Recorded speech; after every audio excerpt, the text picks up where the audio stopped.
Welcome back to my channel. आज हम फिर से रिवेल सीकर का एक न्यू एपिसोड लेके हाजिर हैं। तो हमें इस एपिसोड की स्टार्टिंग में दिखाया जाता है मिंग और फैंक्सी को, जो दोनों साथ में एक रूम में बैठे होते हैं और मिंग थोड़ा परेशान होता है। और फिर मिंग बोलता है अजीब सा चेहरा बनाकर कि तुम सच में नहीं चाहती हो कि मैं यहाँ रात में तुम्हारे साथ रुकूं, और बोलता है कि हम बस एक फेक कपल है और हम ऐसे नहीं रह सकते। फिर ये सब सुनकर फैंक्सी उसके सर पर मारती है और बोलती है ये तुम क्या बोल रहे हो, मैं तुम्हें खा नहीं जाऊंगी।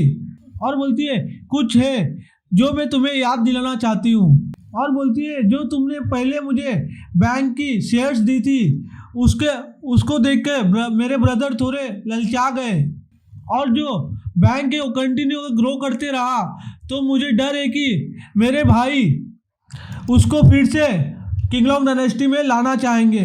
फिर फैंक्सी मिंग का हाथ पकड़ते हुए बोलती है लेकिन तुम टेंशन मत लो, मैं हमेशा तुम्हारे साथ रहूंगी। और फिर मिंग हंसते हुए बोलता है ये सब कुछ मैटर नहीं करता है, जब वो दिन आएगा तो मैं जितने भी डिविडेंड है बैंक्स के सब तुम्हें दे दूंगा और तुम उसकी बदली मुझे कुछ पैसे दे देना।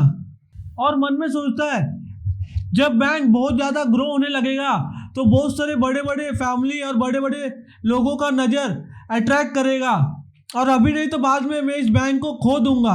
और सोचता है इससे अच्छा क्यों नहीं मैं इसको डायरेक्टली एक्सचेंज कर लूँ कुछ पैसों के बदली, और उस पैसे से जुआनटियान ग्रेट वर्ल्ड में कुछ डेवलपमेंट सीक्रेटली कर पाऊंगा। और फिर फैंक्सी बोलती है तो और बताओ जो ब्रदर ने तुम्हें गोल्डन ऑर्डर दिए थे उसके बारे में तुमने क्या सोचा। मैं आशा करती हूँ कि तुम जल्द से जल्द गोल्डन गार्ड को ज्वाइन कर लोगे। फिर मिंग बोलता है गोल्डन गार्ड को ज्वाइन करने के लिए मेरे ख्याल से एक गोल्डन ऑर्डर काफ़ी है, और अपने पास से कुछ निकालते हुए बोलता है लेकिन मेरे पास तो दो है, तो मैं क्या करूँ एक एक्स्ट्रा का।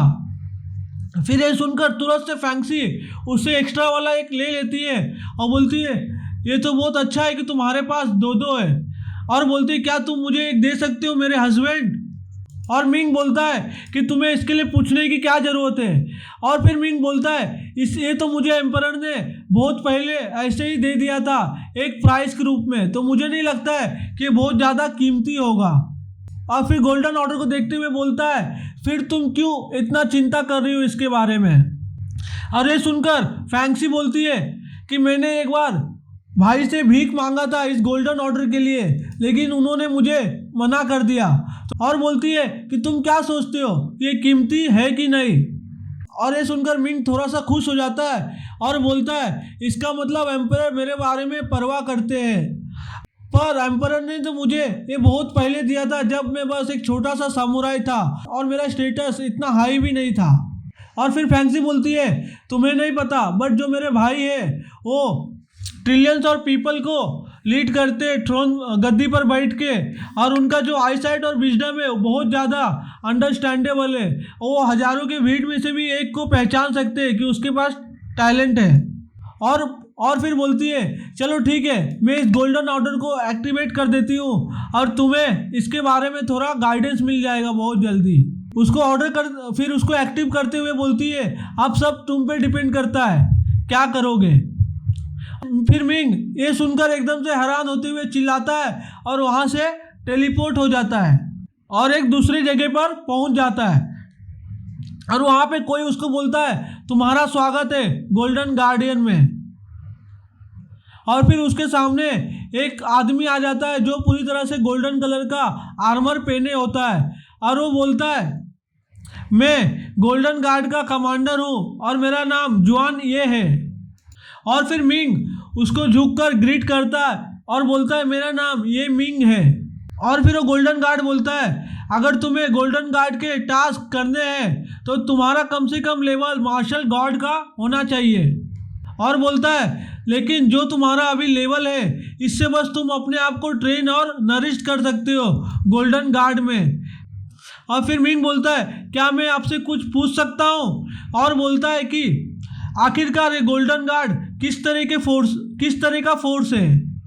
और फिर गोल्डन गार्ड बोलता है कि जो 5 एलिमेंटल गॉड डायनेस्टी है उसके लिए हम सब गोल्डन गार्ड वफादार है। और बोलता है कि ये जो पांचों के पांचों ग्रे डायनेस्टी से इसके बीच में हम गोल्डन गार्ड अलायंस बनाने का काम करते हैं। और यहाँ पे एक लॉर्ड गॉड है जिसके लिए हम पूरी तरह से वफादार हैं, ना कि उस 5 डायनेस्टी के एम्परर्स के लिए। और बताने लगता है पास्ट की बातें और बोलता है कि पास्ट में जो 5 एलिमेंटल गॉड डायनेस्टी थी वो आपस में कोलैप्स हो गई, लेकिन जो वहाँ के ब्लड लाइन थे 5 एलिमेंटल एम्परर्स की वो अभी भी मौजूद है और वो अभी के करंट लॉर्ड गॉड है। और जो लॉर्ड गॉड है उन्होंने अभी तक गिव अप नहीं किया है फिर से रिस्टोर करने के लिए उस 5 एलिमेंटल गॉड डायनेस्टी के ग्लोरी को। जो भी इस गोल्डन गार्ड को ज्वाइन करता है वो सर्वेंट बन जाता है द गॉड लॉर्ड का। और फिर वो गोल्डन गार्ड बोलता है हमारी जो लाइफ है और फोर्स है जो भी हमारे पास है वो सब कुछ लॉर्ड ऑफ गॉड से ही बिलोंग करती है और ये सब तुम्हें अपने दिमाग में रखना होगा। फिर ये सब सुनकर मिंग सोचता है कि जो मैंने सोचा था इस गोल्डन गार्ड्स के बारे में वो एकदम अलग है, ये सब तो मुझे लगता है एक रिलीजियस फोर्सेस है। और सोचता है मैं नहीं चाहता किसी का वफादार बनना और नहीं किसी सो कॉल्ड गॉड के अंदर काम करना। और फिर वो गोल्डन गार्ड बोलता है मैं 6 महीने का समय देता हूँ, तुम्हारे जितने भी पर्सनल काम है सब निपटा लो और उसके बाद 6 महीने के और फिर 6 महीने के बाद तुम इस गोल्डन ऑर्डर को एक्टिवेट करना और तुम डायरेक्टली ट्रेनिंग ग्राउंड में टेलीपोर्ट हो जाओगे। और इतना बोलकर वो मिंग को वहाँ से टेलीपोर्ट कर देता है। फिर मिंग वहाँ से टेलीपोर्ट होकर फिर से उस रूम में आ जाता है फैंक्सी के पास। और फिर फैंक्सी बोलती है तुम्हें कैसा लगा? और ये सुनकर मिंग बोलता है मैंने नहीं सोचा था कि ये सब कुछ ऐसा होगा। मैंने सोचा था कि जो गोल्डन गार्ड है वो 5 डायनेस्टी को बिलोंग करते हैं, एक स्पेशल ग्रुप हो गए किसी गार्ड्स के।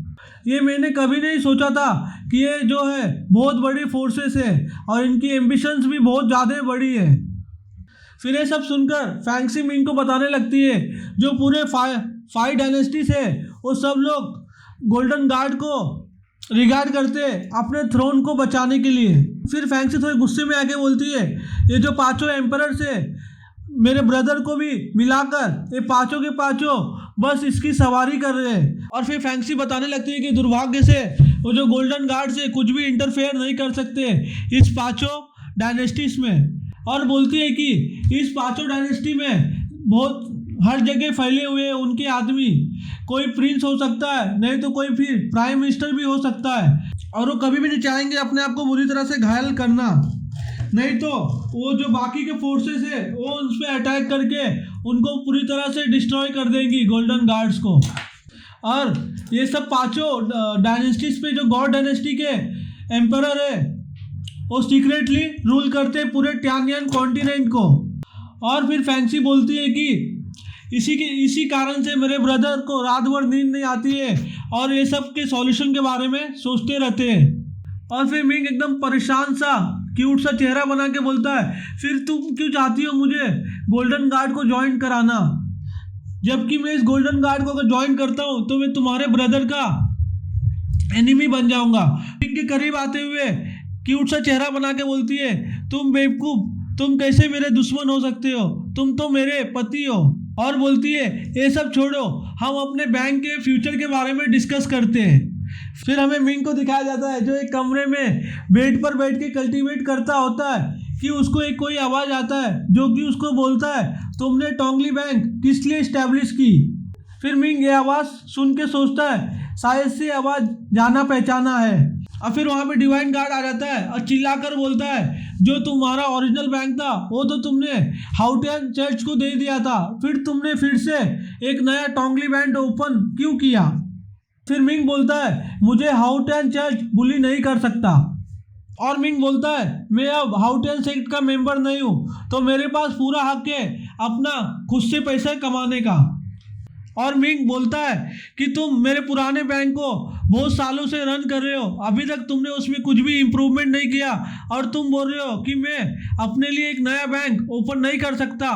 फिर ये सब सुनकर वो डिवाइन गार्ड गुस्सा हो जाता है और बोलता है कि तुम भले अभी हाउटियन सेक्ट के मेंबर नहीं हो लेकिन अभी भी मैं तुम्हें बड़े आसानी से डिस्ट्रॉय कर सकता हूँ। फिर ये सब सुनकर मिंग चुपचाप उसको गुस्से से देखने लगता है और बोलता है, तुम क्या करना चाहते हो? फिर वो डिवाइन गार्ड बोलता है, 3 दिनों के अंदर अंदर तुम्हें जितने भी पैसे हैं टोंगली बैंक के, वो सब कुछ तुम्हें हाउस 10 सेक्ट को दे देना होगा, नहीं तो तुम अपने डिस्ट्रक्शन के लिए रेडी रहो। और इतना बोल के वहाँ से चला जाता है और मिंग ये सब सुनकर चुपचाप खड़ा होकर देखते रहता है। इसी के साथ ये हमारा एपिसोड यहीं पे ख़त्म होता है।